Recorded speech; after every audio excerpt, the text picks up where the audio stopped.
आज की इस वीडियो में हम बात करेंगे कि Canada visitor visa, tourist visa के लिए कौन कौन से डॉक्यूमेंट रिक्वायर्ड होते हैं। इसमें आइडेंटिटी डॉक्यूमेंट्स हैं, फंड्स डॉक्यूमेंट्स हैं, बैंक डॉक्यूमेंट्स हैं, जॉब के रिगार्डिंग डॉक्यूमेंट हैं, बिजनेस के डॉक्यूमेंट हैं और एग्रीकल्चर के डॉक्यूमेंट्स हैं। इन केस आपको किसी ने इनवाइट किया है तब आपको इनवाइटर के कौन से डॉक्यूमेंट चाहिए, आप कैसे अपनी होम कंट्री के साथ एक स्ट्रॉन्ग टाइज शो कर सकते हैं, उसके भी हम डॉक्यूमेंट्स के बारे में बात करेंगे और कुछ एडिशनल डॉक्यूमेंट के बारे में बात करेंगे जो कि काफ़ी यूज़फुल होते हैं। दोस्तों, मैं हूं धर्मवीर सिंह देओल और आप सबका इस YouTube चैनल पे बहुत बहुत स्वागत करता हूं। दोस्तों, अगर आप मेरे चैनल पे नए आए हैं, पहली बार आए हैं, तो प्लीज़ मेरे चैनल को सब्सक्राइब करें और इस वीडियो को लाइक कर दें। सबसे पहले दोस्तों हम बात कर लेते हैं आइडेंटिटी डॉक्यूमेंट्स की। तो जो हमारा सबसे पहला डॉक्यूमेंट आता है वो पासपोर्ट है। पासपोर्ट में आपकी कम से कम 6 महीने तक की अभी वैलिडिटी होनी चाहिए। उसके बाद दोस्तों आपके पास आधार कार्ड होना चाहिए, पैन कार्ड होना चाहिए।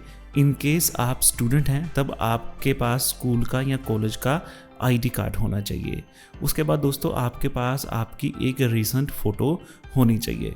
दोस्तों, ये जो डॉक्यूमेंट्स हैं ये इंडिया बेस्ड डॉक्यूमेंट हैं। अगर आप किसी और कंट्री से बिलोंग करते हैं तब आप आधार कार्ड या पैन कार्ड की जगह जो भी वहाँ का लोकल आइडेंटिटी डॉक्यूमेंट होगा वो साथ लेके से अप्लाई कर सकते हैं। उसके बाद दोस्तों हम बात कर लेते हैं फंड्स की और बैंक डॉक्यूमेंट की। दोस्तों, यहाँ पर हमें मिनिमम 3 महीने की बैंक स्टेटमेंट की रिक्वायरमेंट होती है। आपके पास इससे कम भी है तब भी आप वीज़ा के लिए अप्लाई कर सकते हैं, बट कोशिश करें कि मिनिमम 3 मंथ की आप जो बैंक स्टेटमेंट के साथ अप्लाई करें। अगर आपके पास ज़्यादा बैंक स्टेटमेंट है, ज़्यादा महीने की बैंक स्टेटमेंट है, तब ये आपके लिए काफ़ी अच्छा होगा। उसके बाद दोस्तों अगर बैलेंस की बात करें तो आपके सेविंग अकाउंट में कम से कम 3 लाख रुपए होने चाहिए। इन केस आपके पास फिक्स डिपॉजिट है तब आप फिक्स डिपॉजिट भी यहाँ पे शो कर सकते हैं। आपके पास आरडी है, एलआईसी पॉलिसी है, वो भी आप फंड में शो कर सकते हैं। इन केस आपने म्यूचुअल फंड में इन्वेस्टमेंट की है, आप उसकी स्टेटमेंट यहाँ पर शो कर सकते हैं। और कुछ केस में आप जो क्रेडिट कार्ड की स्टेटमेंट है वो भी आप यहाँ पर एज ए फंड शो कर सकते हैं। उसके बाद दोस्तों हम बात कर लेते हैं कि इन केस आप जॉब कर रहे हैं तब आपको कौन कौन से डॉक्यूमेंट की रिक्वायरमेंट होगी। तो दोस्तों आपको कॉन्ट्रैक्ट लेटर या आपका जो ज्वाइनिंग लेटर है उसकी यहाँ पे रिक्वायरमेंट हो सकती है। आपको सैलरी स्लिप आपके पास होनी चाहिए कम से कम पिछले 6 महीने की। आपके पास कम से कम 2 साल की ITR रिटर्न होनी चाहिए।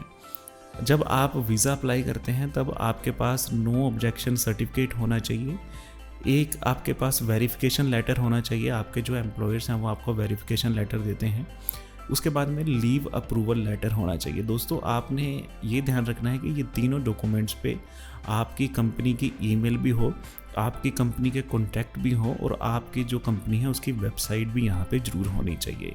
अब बात कर लेते हैं कि इन केस आप बिजनेस करते हैं तब आपके पास कौन से डॉक्यूमेंट होने चाहिए। सबसे पहले दोस्तों हमारे पास बिजनेस रजिस्ट्रेशन सर्टिफिकेट्स होने चाहिए, जिसमें MSME भी आ जाता है, GST भी आ जाता है। ये काफ़ी और डॉक्यूमेंट्स होते हैं जहाँ से ये वेरीफाई हो सके कि ये रजिस्टर्ड बिजनेस है। उसके बाद दोस्तों अगर आप बिजनेस कर रहे हैं तो आपके पास करंट अकाउंट की स्टेटमेंट होनी चाहिए, वो भी कम से कम 6 महीने पुरानी। आपके पास एक ऑडिट रिपोर्ट होनी चाहिए जहाँ पर आप जो प्रॉफिट एंड लॉस भी दिखा सकते हैं। उसके बाद में दोस्तों आपके पास मिनिमम 2 साल की ITR होनी चाहिए और ये ITR 4 होनी चाहिए जो बिजनेस को रिप्रेजेंट करती है। इसके अलावा भी आपसे कुछ डॉक्यूमेंट्स की डिमांड की जा सकती है इनकेस जब आप फाइल को फिल करते हैं। उसके बाद दोस्तों हम बात कर लेते हैं कि अगर आप एग्रीकल्चर करते हैं, खेती बाड़ी करते हैं, तब आपको कौन कौन से डॉक्यूमेंट की रिक्वायरमेंट होगी। तो सबसे पहले दोस्तों आपके पास जेब फॉर्म्स होने चाहिए। उसके बाद में जो आपकी बैंक स्टेटमेंट है वो रनिंग में होनी चाहिए, स्टैटिक नहीं होनी चाहिए। ऐसा ना हो कि आपने जो अमाउंट है सिर्फ वीज़ा लेने के लिए ही उसमें डिपॉजिट की हो। आपके पास कम से कम 2 साल की ITR रिटर्न होनी चाहिए। आपके पास CA वैल्यूएशन रिपोर्ट होनी चाहिए जहाँ पर आपकी जो प्रॉपर्टी है, एग्रीकल्चर ज़मीन है, उसकी वैल्यूएशन यहाँ पे हो। इस केस में भी आपसे एडिशनल डॉक्यूमेंट्स की डिमांड की जा सकती है। उसके बाद दोस्तों हम बात कर लेते हैं कि अगर आपको किसी ने इनवाइट किया है तब आपके पास कौन से प्रूफ होने चाहिए। तो सबसे पहले आपके पास इनवाइटर का पासपोर्ट होना चाहिए या PR कार्ड की कॉपी होनी चाहिए। उसके बाद में जो इनवाइटर है उसकी सैलरी स्लिप्स होनी चाहिए, बैंक स्टेटमेंट होनी चाहिए और आपके पास अकोमोडेशन का प्रूफ होना चाहिए। इसमें वो रेंट डिड भी दे सकते हैं, कोई यूटिलिटी बिल भी दे सकते हैं। उसके बाद आपका और उनका एक रिलेशन प्रूफ होना चाहिए। यहाँ पे आपने प्रूफ करना है कि आप दोनों में क्या रिलेशन है। तो दोस्तों ये इन्वाइटर के प्रूफ हैं। इन केस आप एज ए टूरिस्ट वीज़ा पे जाते हैं तब आपको अकोमोडेशन में आपको जो होटल बुकिंग जो है वो शो करनी होती है। बाकी जो रिक्वायरमेंट है डॉक्यूमेंटेशन की वो सेम ही रहती है। उसके बाद दोस्तों हम बात कर लेते हैं कि आप अपनी कंट्री से कैसे स्ट्रॉन्ग कनेक्शन कैसे शो कर सकते हैं, क्योंकि काफ़ी रिफ्यूज़ल आती है जहाँ पे लिखा जाता है कि आपकी होम कंट्री के साथ टाइज हैं वो स्ट्रॉन्ग नहीं है। यहाँ पर आप अपनी फैमिली की डिटेल दे सकते हैं। दोस्तों कनाडा में काफ़ी फॉर्म्स हैं जहाँ पे फैमिली डिटेल जाती है। कोशिश करें आप उन फॉर्म्स को फिल करें। आप बिजनेस की डिटेल दे सकते हैं कि यहाँ पे आपका बिजनेस है, उसकी वैल्यूएशन इतनी है, वहाँ पे इतने लोग काम करते हैं, वो सारी की सारी डिटेल आप यहाँ पे दे सकते हैं। आप इनकेस मैरिड हैं तब आप मैरिज सर्टिफिकेट दे सकते हैं, और इनकेस आपके बच्चे हैं तब आप अपने बच्चों का जो बर्थ सर्टिफिकेट है वो भी यहाँ पे दे सकते हैं। वैल्यूएशन रिपोर्ट यहाँ पे काफ़ी अच्छा रोल प्ले करती है। और इनकेस कई केस में जो कुछ लोग हैं वो एफिडेविट फॉर रिटर्निंग होम भी लगाते हैं, जहाँ पे वो लिख के देते हैं कि हम वापस अपनी होम कंट्री में आ जाएंगे, बट ये मैंडेटरी नहीं है।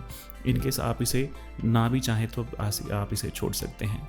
उसके बाद दोस्तों हम बात कर लेते हैं कुछ एडिशनल डॉक्यूमेंट की। दोस्तों ये डॉक्यूमेंट ज़रूर एडिशनल हैं बट इनकी वैल्यू काफ़ी ज़्यादा है। सबसे पहले आपका आ जाता है कवर लेटर। कवर लेटर में आप अपने बारे में बात करते हैं कि कैसे आपकी प्रोफाइल कैसी है, आपका पर्पज़ क्या है, आप कनाडा में क्या करने वाले हो, आप कनाडा में कितने दिन रहोगे, क्या घूमोगे, वो सब आपकी कवर लेटर में होना चाहिए। उसके बाद दोस्तों आपका ट्रैवल आइटनरी होती है कि आप इंडिया से कब आओगे, कैसे ट्रैवल करोगे, कौन सी जगह पे जाओगे, वापस कब जाओगे, ये सारी की सारी डिटेल आपकी ट्रैवल आइटनरी में होनी चाहिए। इन केस आपको इन दोनों को लेके कोई प्रॉब्लम है, कोई डाउट है, तो आप हमें व्हाट्सएप पे हमें क्वेश्चन पूछ सकते हैं। स्क्रीन पे नंबर विजिबल हो रहे हैं। उसके बाद दोस्तों कुछ केसेस में आपसे पुलिस क्लियरेंस सर्टिफिकेट, जिसे PCC भी कहते हैं, उसकी भी डिमांड की जा सकती है। आपसे कुछ एडिशनल डॉक्यूमेंट की डिमांड की जा सकती है। ये प्रोफाइल टू प्रोफाइल और रिक्वायरमेंट के ऊपर बेस करता है। उसके बाद दोस्तों आपसे मेडिकल की रिक्वायरमेंट भी की जा सकती है। तो ये सारे एडिशनल डॉक्यूमेंट हैं, हर किसी को इनकी ज़रूरत नहीं होती। ये डिपेंड करता है कि प्रोफाइल कैसी है और वीज़ा की रिक्वायरमेंट कैसी है।